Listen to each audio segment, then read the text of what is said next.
What's going on, all you wild rabid dogs? Logan Myerz back here for Cinephellas.com, doing more 31 Days of Horror. Definitely going through all the Stephen King films this month, having a great time revisiting a lot of movies and watching movies for the first time. Tonight, I'm going to be talking about that rabid dog himself, Cujo, from 1983's film stars Dee Wallace and Danny Pintauro before he was in Who's the Boss? Who's the Boss now, Angela? Danny was a young kid back in 1983. And this family goes through a lot. So long before Beethoven, there was Cujo, the old Saint Bernard.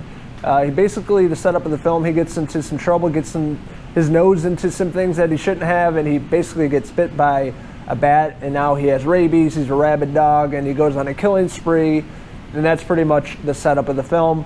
It's a very simple premise. It's a bit slow to set up the film, but once it gets going and we get to all the action with the killing and the family being trapped in this car, it really is a terrifying experience, and especially this movie fucked with a lot of people. I will say Dee Wallace, huge fan of her. She's been in so many horror movies. She's always been like the mom in the 80s, a lot of films such as E.T. But I really love her in this performance. It's down at Trenton. Her young son is Tad Trenton, and basically they get trapped in this car throughout the second half of the film, and it's super intense, super simple. Just the camera, the dog on the outside trying to break in through the windows. The dog's all bloody and he's like drooling blood and shit everywhere, just really disgusting. He's trying to stick his head in, trying to kill these two people. Dinah's doing her best to protect her young son. It's a game of survival, of them getting out of this situation away from this rabid dog before he kills them. So with a simple movie like this, it really takes us time to get to the good parts of the film. I think the best parts of the movie are them trapped in the car.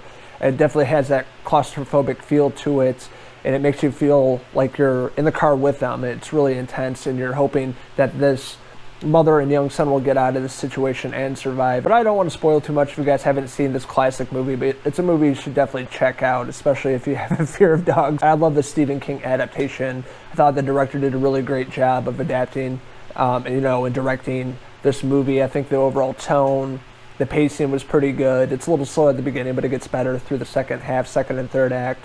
And I think the performances in here are really great too, and you really buy the performance of Dee Wallace being this mother in a game of survival and trying to protect her son in this little small-ass car, and you can see all the heat and the sweat dripping off of them. And so it's just a really simple setup, really simple story, but it really gets to the juice, it gets to the good stuff, and it just never lets you go like a dog bite. With that being said, I had a great time with Cujo. I've seen this movie numerous times over the years, late night, TBS or TNT, Monster Vision, Joe Bob Briggs. It's a movie I turn on, I just can't stop watching it because it just brings me back to being a kid and seeing this for the first time, and definitely a classic flick to watch during the Halloween season. So I'm giving the classic Cujo movie from 1983 a 4 out of 5 rabbit dog hair pieces. So I want to hear your thoughts on Cujo. What did you like about it? What didn't you like about it? What's your favorite part of the movie, and what did you guys think of that ending? Let us know in the comments below, and don't forget to hit subscribe. This is Logan Myerz signing out with that wild dog up here, Cujo. Until the next horror movie review for 31 Days of Horror. Cheers!